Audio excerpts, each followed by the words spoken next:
Hello, everyone, and welcome to another edition of Mormon Stories podcast. I'm your host, John DeLynn. It's August 19th, 2019, and it's one day away from my birthday, my 50th birthday. Tomorrow is my 50th birthday, so congratulations to me. No, just being silly. So we're doing something a little bit different today. Those of you who have been following Mormon Stories will know that last week I interviewed Anthony Miller about navigating a Mormon faith crisis gracefully. And we're bringing him back to do a presentation around something that he did at the Thrive Conference in June. What's the title of what we're going to be doing today? So the title is Growing Beyond Grief, Loss, and Betrayal After a Mormon Faith Crisis. And this is something that we're going to share both on the Mormon Stories feed and the Gift of the Mormon Faith Crisis podcast feed. But because there was such a overwhelmingly positive and strong reaction to Anthony's interview, we're going to spend 30 minutes just talking about the reactions to Anthony's interview, some clarifications he wants to make, and then we're going to jump right into that Thrive presentation. Perfect. So this part's going to be appended to the last interview, and then we're going to jump into the new one. So welcome back to Mormon Stories podcast, Anthony. Thank you very much. Yeah. Thank you very, very much. So like you did the Mormon Stories interview, and what's the reaction been just in general? Wow. I'd have to say that it was so incredibly overwhelming, the tender messages that I received. One of the first messages that I received was from an Episcopal priest. He's next to bishop in his station in the Episcopal Church.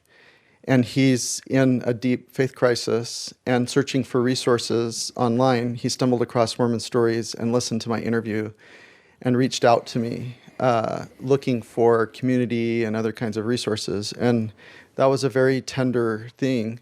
And so I'm working with the Liturgist podcast has local in-person support communities, and they also have a Facebook group for clergy. And so I'm working on connecting to him to those kinds of resources. I received messages. Can I just say, that surprises me because I would think that the Episcopal Church is so liberal that there's kind of no way to have a faith crisis in the Episcopal Church. Yeah, so that brings up, so there's a lot of other different reasons that people experience a change of faith or an evolution in that they come to the reconciliation that their church isn't what they thought it was or what it represented itself to be in their experience.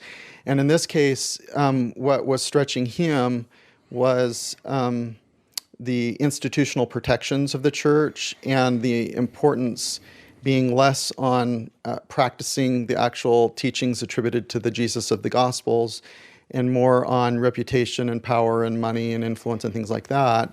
And that's what led him to a faith crisis as opposed to rigid, brittle literalism. So we all come to this differently. I just want to say I love how many Jehovah's Witnesses and Orthodox Jews and Catholics and evangelical Christians listen to Mormon Stories. Number one, I'm just happy to help whoever needs help. Mm-hmm. But also, it's so great to know that we're doing stuff that transcends Mormonism, that really speaks to so many people, and that just calls to the universality of what the world's going through right now. It's just kind of really, it's fun. I think so. Yeah. I was thinking about this. I can't remember. I was talking about this with a few people, and that I'm not quite sure, and maybe there are rough equivalents to Mormon Stories. There certainly are things like the Liturgists and the Robcast and other kinds of podcasts that deal with these kinds of issues. But I don't necessarily know that there's a podcast, and like I said, maybe there is, that gives people an opportunity to tell their personal experiences. And so I think that contributes to this experience and people listening to my story and to the other stories of the people whom you've interviewed. Because people are seeking that. They want to hear people's stories, and they want to know that it's safe, and they want to know that they have some degree of connection with what other people have experienced. Yeah.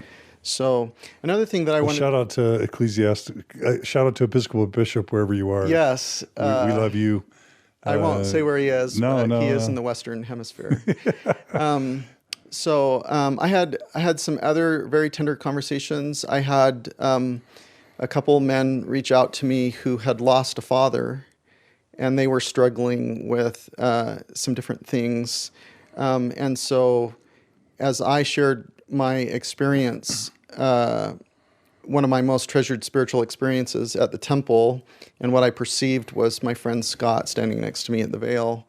That was a very tender experience for them to hear that story, because they had similar types of experiences or experiences that were related to my experience, that they wanted to figure out how to hold and still treasure those experiences, whether it was a dream or was it other kinds of things.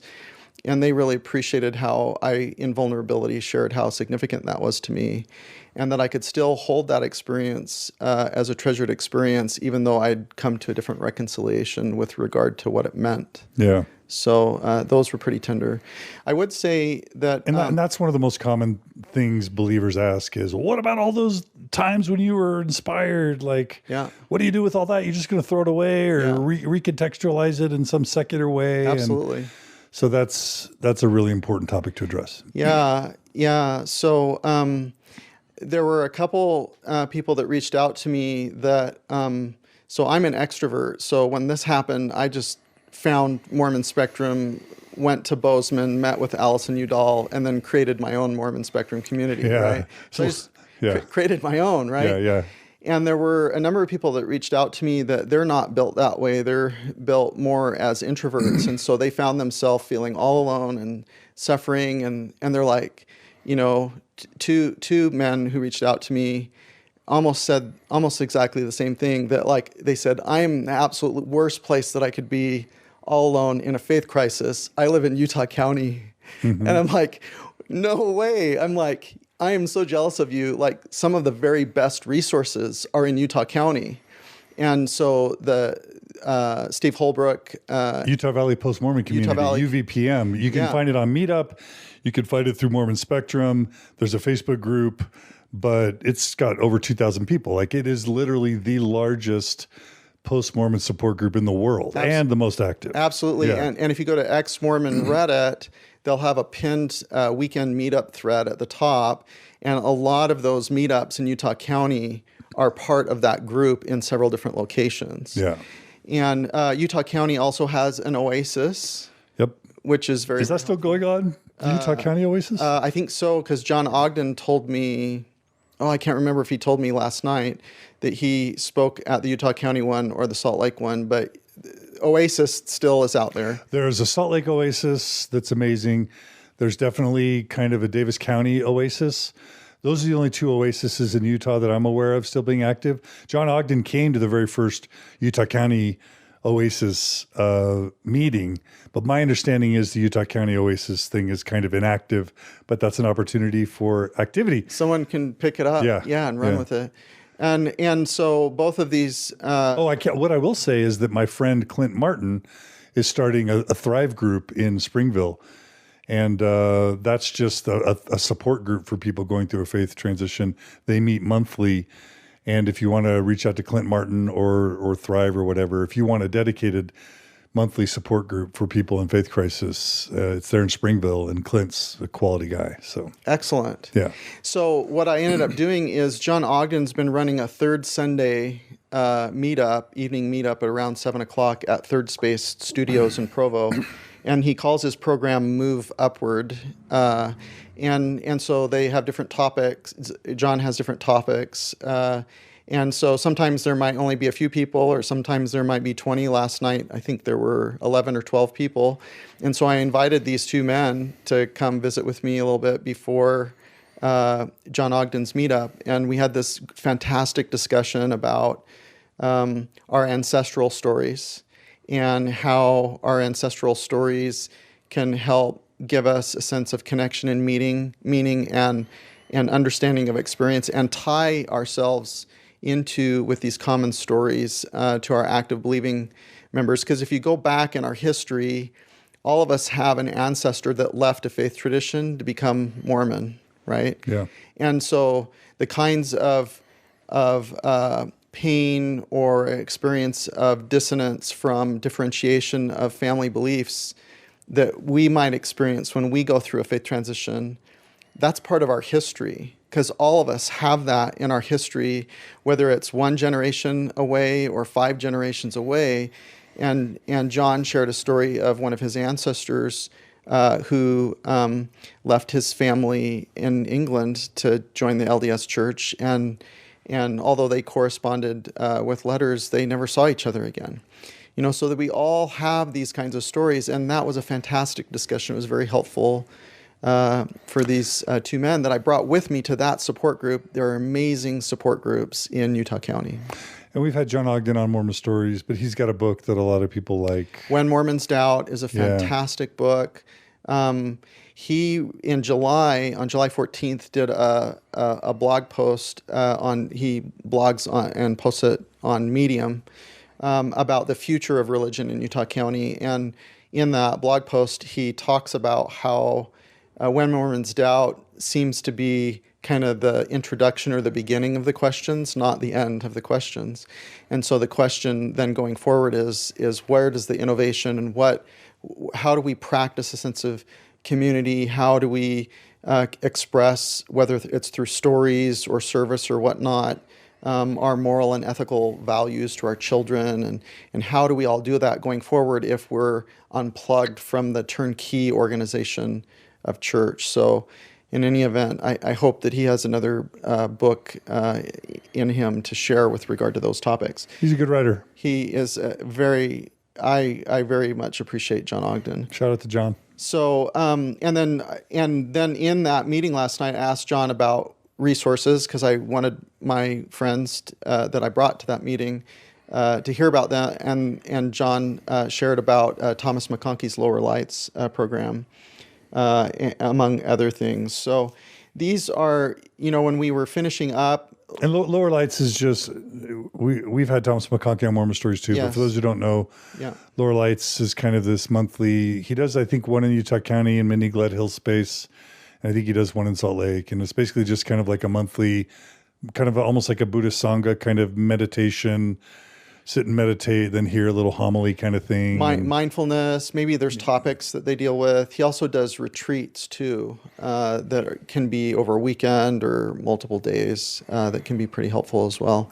So this all goes back to what I was talking about with regard to creative destruction and the strategic bypasses that occur when institutions kind of get long in the tooth and individuals begin to feel disconnected, either from literalism that they found brittle, or from their community because they just don't really feel spiritually fed in what they do. And so whether it's Sunstone or whether these groups like Thomas McConkey or John Ogden, or whether it's Mormon Spectrum meetups, or whether it's the Thrive groups like Clint and his wife are putting together, these are all the things that kind of come out of that. And if we look at other faith institutions, years ago, what really fed or connected to the baby boomers and some of the Gen Xers in other faith traditions were the super large, stadium type of churches, where thousands and thousands of people show up, and that really connected to them.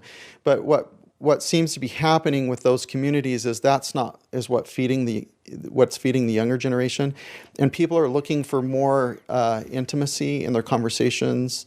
They're looking for more authentic, vulnerable type of conversations, whether it's talking about stuff from Brene Brown or whether it's talking about the kinds of things that we talked about last night with ancestral stories and how we communicate our stories to our children, and talk about the messiness of the past and the ambiguities of, I don't know what to do with that spiritual experience that I had. It means a lot to me, even though I reconcile things differently now, and so forth. And so if we look at what other faith traditions are doing, some of these large evangelical churches, they're sponsoring these kinds of small groups. So in my local community, there's an evangelical Christian church that has planted several different locations. It's called Harvest. And they have these different small groups where people get together, we could call it home church or whatever it is that you want to call it. They have these other groups called T groups based on this professional last name Townsend, where it's a safe group where people get together and talk about and process their very most vulnerable kinds of things, almost, with a tie of an AA, Alcoholics Anonymous AA type of setting, where you have this group of people that you can just be totally vulnerable and totally who you are. And churches, at least Harvest churches, sponsoring and helping coordinate these kinds of things. We see other strategic bypasses like John Hamer with Community of Christ. They have video lectures about different topics. In Toronto. In Toronto. So if you go to his Facebook or their Facebook page for the Toronto congregation, it's called Center Place. They have a number of fantastic video lectures about different topics. So if you want to learn about Jewish origin myths, because that was one question that I got from feedback from a lot of people, if you want to learn about Jewish origin myths, John Hamer has a lecture about how the Pentateuch came about, or who wrote the Bible, the first 5 books. There's another lecture that John sponsored where somebody gives a presentation about Judaism before the rabbis and talks about kind of the evolution of Judaism and how additional information about how we know that the 5 books that are attributed to Moses weren't actually written and compiled in any format that's even remotely close to what we have today until after the Babylonian captivity. And so, or the Gilgamesh myth, with Noah that got adapted into the Noah myth and so forth. So there's some fantastic stuff there too. Other strategic bypasses, like I mentioned before, the Liturgist podcast has these different groups.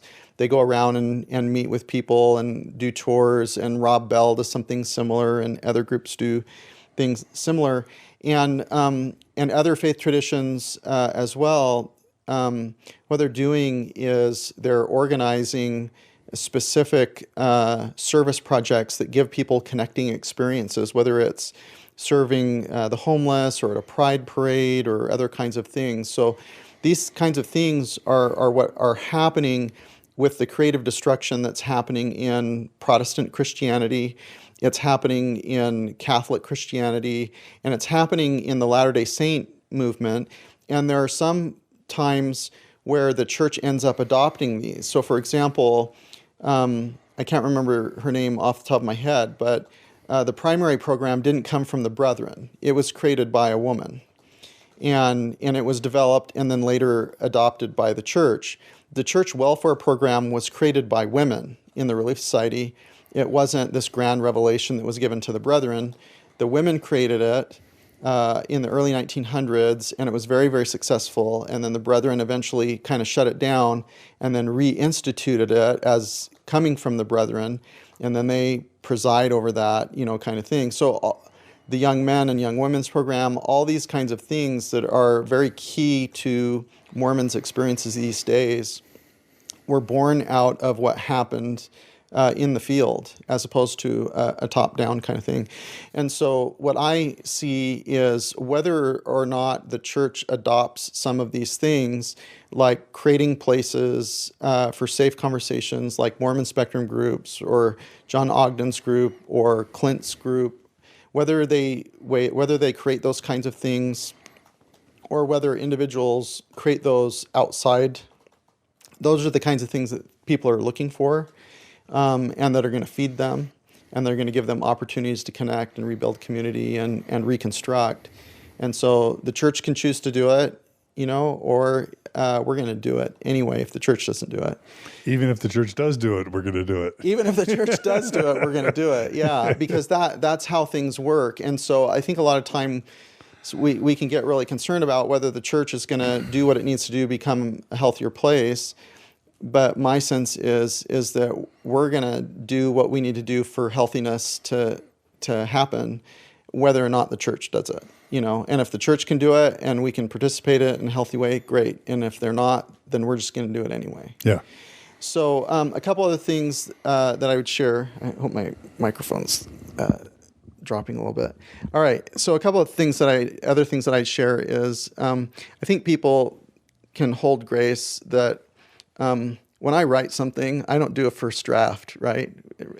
And I don't either. yeah, and I like narrated a 6-chapter book, first draft, in my interview, and I think people hold grace that I probably go back and restate a few things, like, when if there's someone in a ward that have doubts, it's not uncommon that the leadership of the ward will place them in the primary so as to not cause problems for the other people in the ward. And I used the word ban, and that probably was pretty insensitive because it's pretty cool to be in the primary too.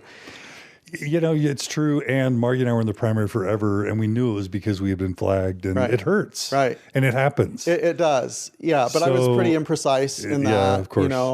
or when I talked about the people that we might impute the label Lamanites on in Mesoamerica, as saying that they're not blossoming like a rose, like this is serious stuff. Yeah. In Mesoamerica, because of whatever you believe about climate change, like in Mesoamerica, they're not able to grow, the subsistence farmers aren't able to grow crops like they used to. And the way North America has prosecuted the drug war has created all these problems in Mesoamerica with violence and drugs and so forth. And so it's not their fault. It's not these people's fault that find themselves in a circumstance where they're very distressed and they're trying to find ways to take care of their family. And so I wanted to be sensitive when I mentioned that they're not blossoming like a rose, and it's not because of their choice. It's because of all these other dynamics that are happening. Yeah, and if you just have to understand world history to know of American colonialism, and when countries don't do well, it's not because they're not smart or capable or hardworking. It's usually because of exploitation of resources and domination of geopolitical power, and that's what keeps other countries down. Yeah. And that's read Gun, Germs, and Steel, right? Right. Yeah. And so there are some things that I said that are pretty imprecise. I would also share that I shared my story coming from a place of significant privilege in the church. The church made a significant impact on my life, coming out of poverty, giving me opportunities. As a straight white male extrovert, the church worked for me. And my experience in my story was significantly biased by my experiences that I brought to the table. And my experience of my faith crisis was greatly affected by my experiences. Other individuals who go through an experience in the church, they're going to have different experiences. And their experiences are going to result in bringing something different to the table. And so if I was a mother in a single parent family after divorce, like my experience in the church would have been very, very different than the one that I actually had, and it was only a few years ago when women on the local level had any input whatsoever in sacrament meeting topics, when that got changed, that ward councils would plan sacrament meeting, so there are women that have had a totally different experience in terms of feeling like their voice is validated, that they have equal representation and so forth, and that's going to affect what their experience is in the church. It's going to affect their experience if they go through a change of belief or a faith crisis. It's going to affect their experience as they're deconstructing and reconstructing, and not everybody's going to come up with the same experience that I did. I need to do this tighter. Yeah.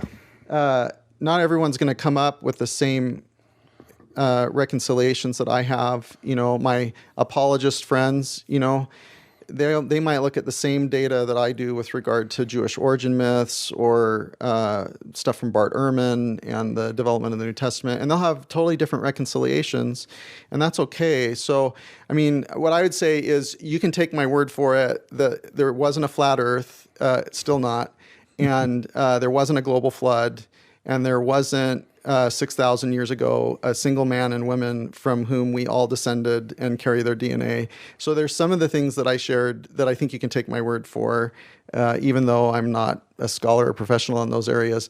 But there's other things that, people come up with reconciliations that work for them, with regard to whether the character of Moses in scriptures was based on someone that was an actual person or not. So people come up with different reconciliations about those things, and I would mention that.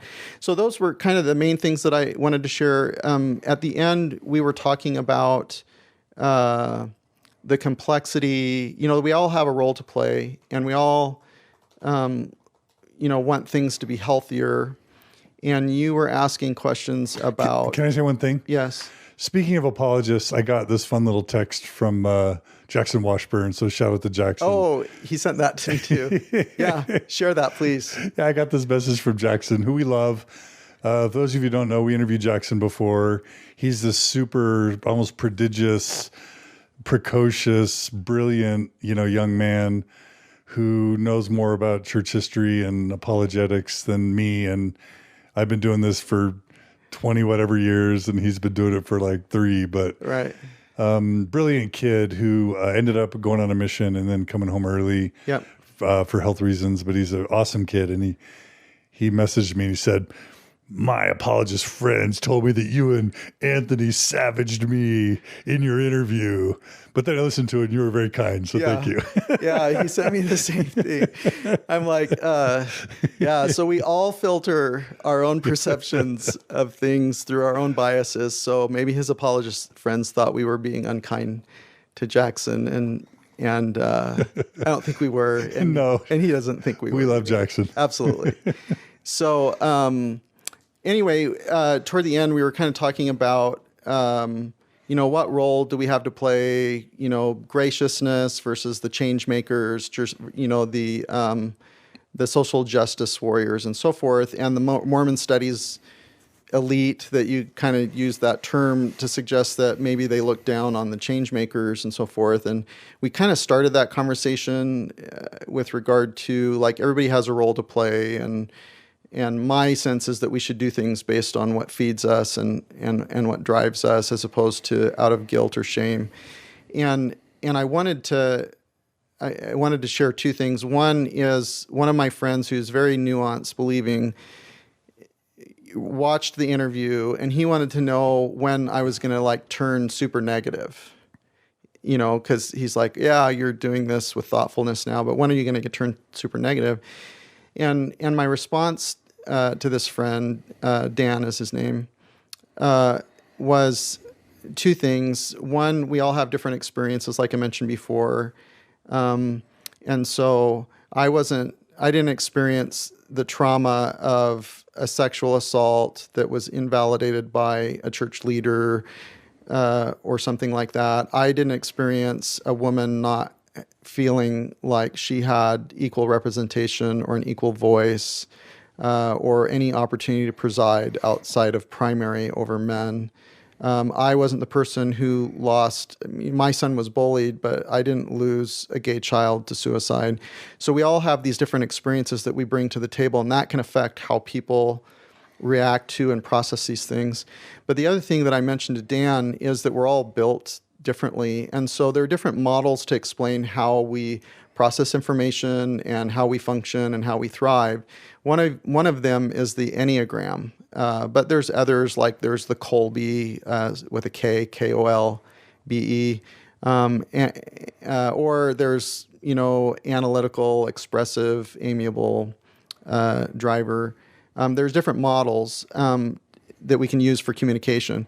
But in any event, if I were to mention the Enneagram, a couple of the Enneagram primary personality types. Number 9 is the peacemaker. So someone whose primary core connotative tendency is to be a peacemaker, they're going to approach things very differently than a number 8. A number 8 is the challenger. So the challenger is the social justice warrior. So Bill Reel is a challenger. I think that if Kate Kelly or if Sam Young or if Mike Norton did the Enneagram quiz it's probably quite likely that the challenger number 8 fits into how they're built.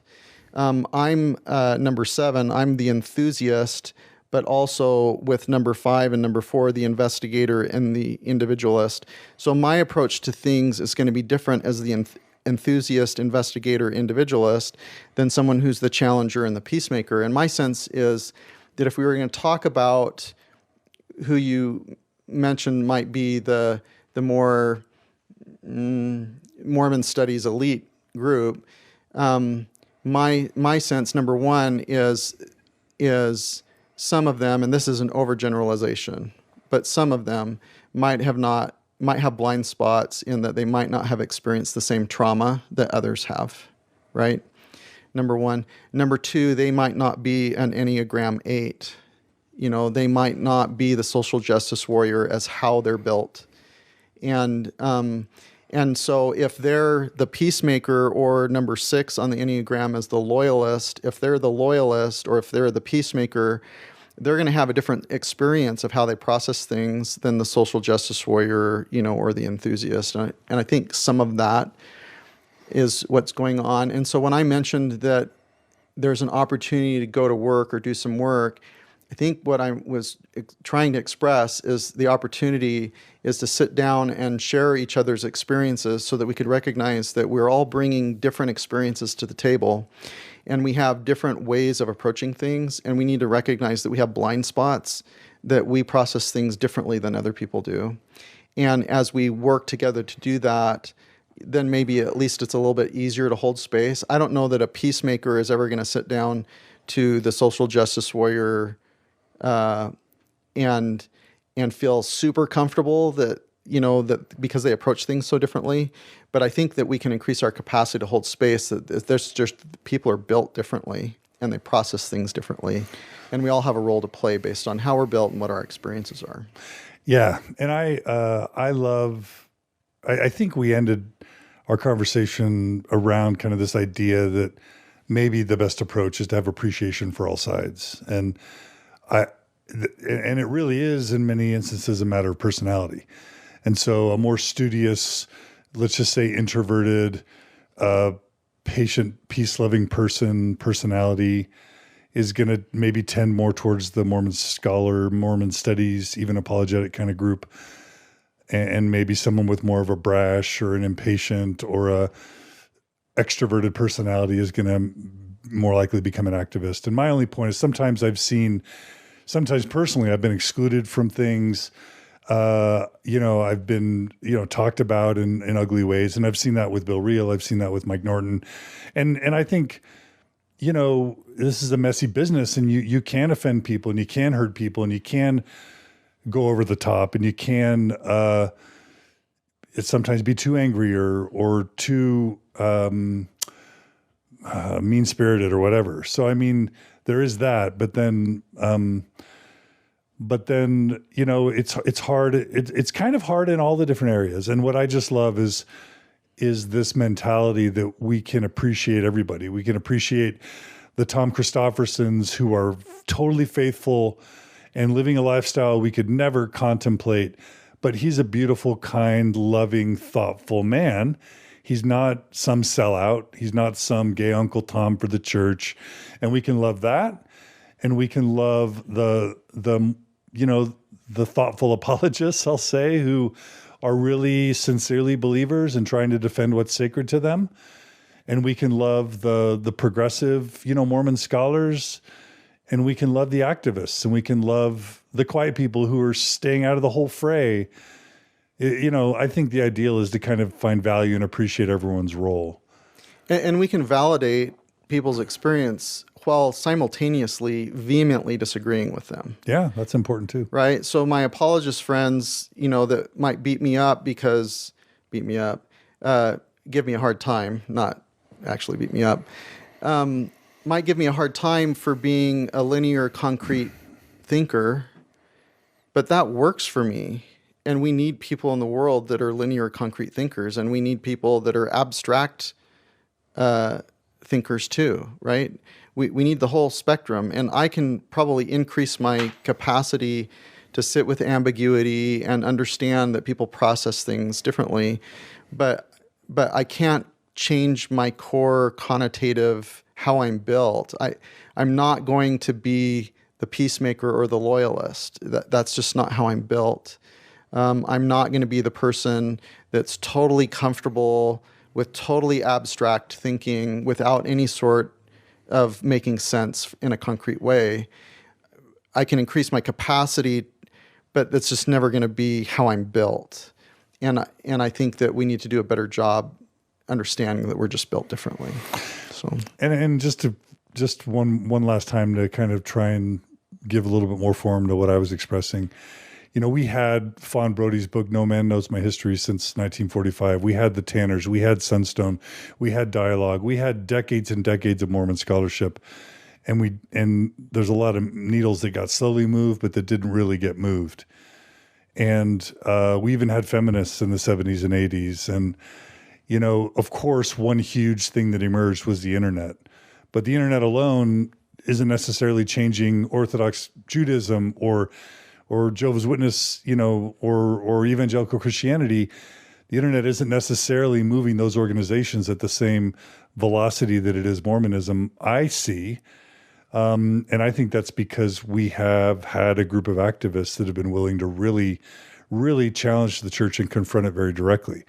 And so when I see those people, and I consider myself one of them, and that's why I'm really sensitive to this, when I see these types of people getting really disrespected by people who actually are enjoying the benefits of their activism in terms of improving a church that was recalcitrant to change for over a century and a half, it just bugs me a little bit. And rightly so.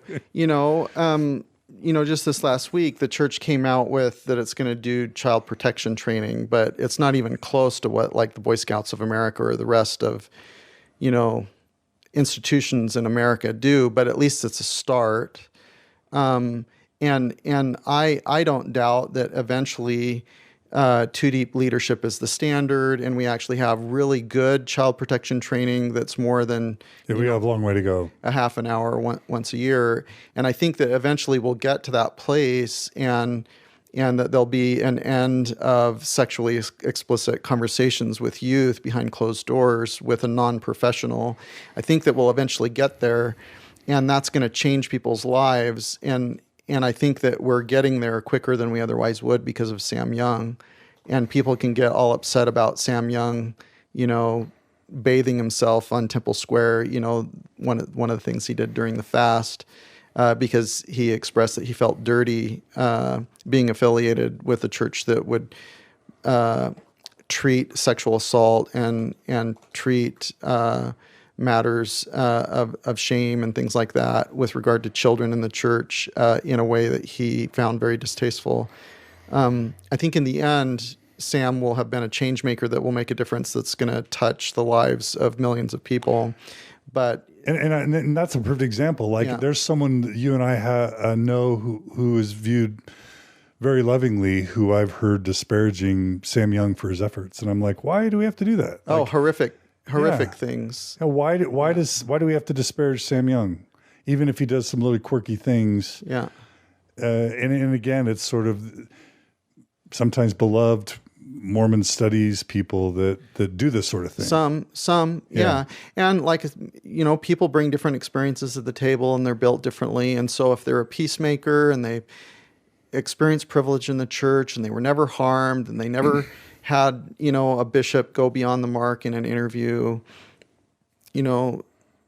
they have blind spots, and we all have I have blind spots. We all need to recognize that we have blind spots. So. But sometimes it's also people who, there are sometimes people who want to have a voice, who try to have a voice, who try and do their own forms of activism, and maybe they don't get the same uptake of interest or attention.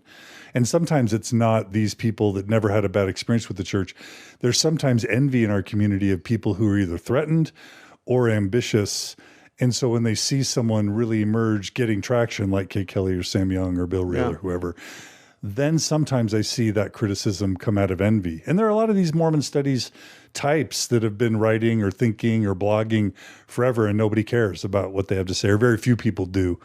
And I think sometimes it also comes out of envy or jealousy or feeling threatened that their domain might be encroached upon by other people that are able to successfully navigate these waters and get traction. So, well, and for some of them, it's not safe. Maybe they're in a mixed faith marriage. Maybe they're employed by the church currently, and maybe after they retire and they're not employed by the church anymore, they can speak more openly. Yeah.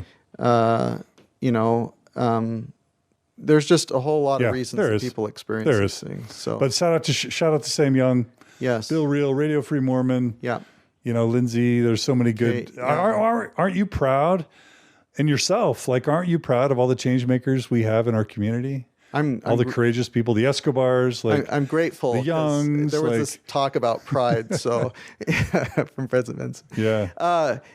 I'm grateful is the word I would use. To be affiliated and have friendships with many of these people, the Changemakers, as well as the Mormon Studies people that are helping people, just all of them. So, I'm grateful for the opportunity to participate, as I mentioned last time. I would end with a couple observations with regard to my interview. So like I mentioned, a lot of people reached out and they wanted more information about the Jewish origin myths. And so this last week, I uploaded Ryan Wimmer's Sunstone presentation onto my blog about Israelite origins to talk about that. And I will add more things to my blog for resources with regard to books or videos or lectures or other kinds of things if people want to take a deep dive into the Jewish origin myths. And then based on when they study that information, and if they decide to read apologetics or whatnot, they can come to their own reconciliations as to how that impacts Mormonism. When I was interacting with one of my friends who I would consider an apologist, a defender of the faith kind of thing, and I brought up, the problem with the Book of Abraham in that it's foundationally based in the flood myth. And there wasn't a global flood with waters that covered Egypt, and Cain and Ham, weren't actual historical persons. And he had an interesting reconciliation. He says, well, when Joseph was receiving the revelation of the Book of Abraham, he didn't know that those were myths. So he parsed that based on his understanding, which is a pretty flexible non-literalistic reconciliation of things. But even people who accept that some of these things are myths, that there wasn't an actual Adam and Eve pair from whom we've all descended, who lived at the same time, even people that recognize and accept that that's a myth, that's not actual history, many of them do come up with reconciliations that are meaningful to them. And as long as they're not inflicting harm on other people to a degree that's, then I feel like I can be supportive of people in that. And sometimes people just aren't ready to unpack the implications of those things. So in any event. And then the last thing is, I really felt grateful. There were a number of people who reached out to me who are active believing members who watched or listened to my interview. And David Ostler was one. And I have a lot of respect for David. He's the one who wrote the book that was recently released called Bridges. And I mentioned him in my interview in that I think that there may not be very many people who haven't experienced a divine absence or faith crisis who understand it as much as David Ostler, because he put in the work, and he did, his background included data and surveys and doing statistical analysis and so forth. And so he put in the work and put in together focus groups, and he did surveys and studies, and then he put that information together and formatted it in his book called Bridges. And I've listened to several of his interviews with regard to the book, and I felt like they were pretty helpful. I had hoped to read the book this weekend, but didn't get it done before today. And then I'd like to visit with David about what are the similarities and what are the differences between that and the study that you did years ago that got used in that LDS faith crisis report in 2013, where Elder Jensen presented that to President Uchtdorf, it seems to me like that there's a lot of commonalities in that data. And if you go to the end of that report, around page 121 of that Faith Crisis report, and I've posted a copy of it on my blog if people want to read that. Tell us the URL. Unpackingambiguity.com. So if you go to unpackingambiguity.com, if you scroll down, there's a big black picture of LDS Faith Crisis report. And Greg Prince and Travis Stratford indicated that they were okay that this got released. Originally, it was confidential. And I understand that you participated in the development of that. And it explains what the problem is, and explains how people stumble across things that result in a loss of faith. It explains the demographics of the people that you talked to as you were putting together that study. And then at the end, starting at about page 121, there are recommendations from the scholars that put that group together as to what needs to happen going forward. And this is 6 years ago. And many of the things that report recommends are the things that I see coming from David Ostler's data as well, and some of the things that we're talking about that we started this conversation with regard to local groups, places that you can talk about things that are challenging, being able to sit with ambiguity, supporting people even if they have differentiated beliefs, things like that. And so that report makes some of those recommendations. So, my perception is, and I want to read his book, like I said, and then visit with him about it, but that some of his data is confirming some of the data that came out of that LDS Faith Crisis report.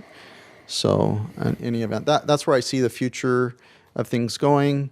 With the Kremlin watching, we speculated about what there would need to be for major institutional change, and my bias is that it would take the control of the hierarchy, going through a faith transition, and spending more time in stage 5 faith, for there to be the kind of significant institutional changes that my opinion would be healthier. But in the meantime, until that happens, or if it never happens, all these strategic bypasses have happened and they're continuing to happen. I think they're going to continue to happen going forward. So I also think, there's this quote that I like to say a lot, that power never relinquishes itself voluntarily. It must be forced. I attribute that to Martin Luther King. Right. I don't see the change happening, with even Community of Christ, the reorganized church. Like, I don't know the history well. It could be that in the 60s, all these leaders just became enlightened. It also could be that the Utah church was just drubbing the RLDS church and they were just losing. And they were hemorrhaging or just clearly failing. And sometimes it takes sort of hitting rock bottom in terms of just getting pulverized that you achieve humility. Mm-hmm. And, one option is that our 3 of the 6 senior members of the Quorum of the 12 have a stage 4 to stage 5 faith crisis. Another option is the church just keeps getting its rear end handed to it over time. Could. And because the buildings become empty and people are fleeing from activity, then the church gets humbled and decides to make changes, but only after it's kind of forced by, honestly, bad PR, media exposure, and just kind of like grassroots rot as the church continues to suffer from its unjust actions and policies. That's another possibility. Yeah, I mean, it's really complex. There are just so many moving parts, and I think we have a tendency to oversimplify things. But yeah, the more members love a gay person, the more women believe that they should have equal representation and a voice, the more people read D&C 132 with the question in mind, was Emma equal to Joseph? Were the women or the virgins or whatnot that belonged to Joseph, that became his belongings, is what it seems like the D&C 132 is saying. Is that expressing equality? Is that expressing that women have an equal voice? people are going to struggle with that. And so whether it's church history or whether it's Jewish origin myths or whether it's LGBTQ issues or whether, any number of things, whether people think about it and they think, really, the creator of the universe gives a crap about green tea? Like, seriously? Of all the other things that are so important today, like he would reveal, takes time out of... Which is a healthy beverage. To not drink green tea. Whatever it is, the changes are going to happen. It's going to be complex, and we can oversimplify, but in the end, I think whether it's inside or outside, there'll be healthiness. And so we'll be here doing our thing, and I'll do my thing, and John Ogden and Thomas McConkie and Maxine Hanks and Lindsay and the Givens and other people are going to do their thing. And if the church wants to come along for the ride, then it'll come along for the ride as an institution. And Sam and Reddit Kate and Reddit and the all whole thing. Yeah. All the groups, Mormon Spectrum. And the lawsuits with regard to how the church has handled reports of sexual assault and abuse. These things are all going to result in an evolution to something that either it'll be like Apple Computer and reinvent itself and introduce the innovator back in, or new innovators back in, or it's going to be like the institutions that self-protect and they don't reintroduce the innovators. So, all right. Well, that's a good little post-mortem review. Yeah. Post-review of your interview. I could talk to you more. One thing that we clearly didn't talk about last time that we remembered after was kind of theories around compensation of general authorities. Oh, yeah. Should we save that? Because we've only got an hour and a half for your presentation. I can say that really quick. So, all right, this is fun little Kremlin watching stuff. Watching, yeah. So people gave Grant Palmer a hard time. Grant Palmer, hard time when he suggested that when people become members of the Quorum of the 12, that they get like $1 million or something like that. He said some other things too, like he said that they know it's not true, and I'm not convinced that that they've gone through a faith crisis and know it's not actually what it represents itself to be. I'm not convinced of that. But with regard to compensation, I don't have direct knowledge, but I can tell you how that works, because other charitable organizations or other businesses do this. So how it would work is if you became a high-level general authority in the Quorum of the 12 or the president of the church, what the institution would do is create an escrow account. And for people that don't know what an escrow account is it's like a third party holds funds or resources on your behalf.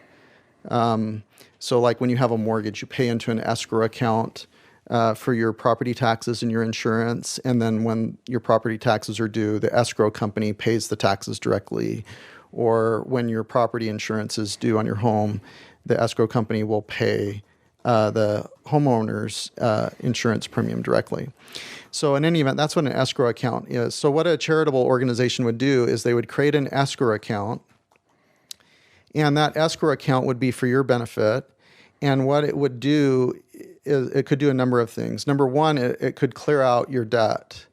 So it could become a substitute creditor. So if you owed money on your mortgage, what the escrow account could do is pay off your mortgage for you, so you don't have that debt obligation anymore.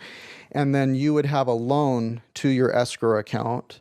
And from an income tax standpoint, what would happen is there would be imputed interest to you on that loan since you're not making payments on it. But you wouldn't have to pay back the loan per se. But you would have the escrow account would become a substitute creditor to clear out all your debts. If you had expenses that the escrow account could take care of and not have it be considered a taxable distribution to you, then the escrow account could pay those things. So if it was reimbursement for things that wouldn't be considered a taxable distribution, the escrow account could do that. In any event, so that's how those things work. And if a charitable organization sets up an escrow account for its executives and does this kind of thing, it kind of acts as golden handcuffs a little bit, because if you have an escrow, say you have $1 million escrow account and you have a $500,000 loan because it paid off your mortgage, if you don't abide by certain terms or something, like the loan could be due in full right away, and you'd have to pay back that loan. Or there might be other provisions in there that if you violate particular provisions, then the loan gets called. And then the escrow account could be set up in such a way that the loan is forgiven when you pass away. So, or something like that, so that it doesn't end up being a taxable event for your heirs. So, like I said, people gave Grant Palmer a hard time with this because it just sounded so weird. But this is a pretty common practice.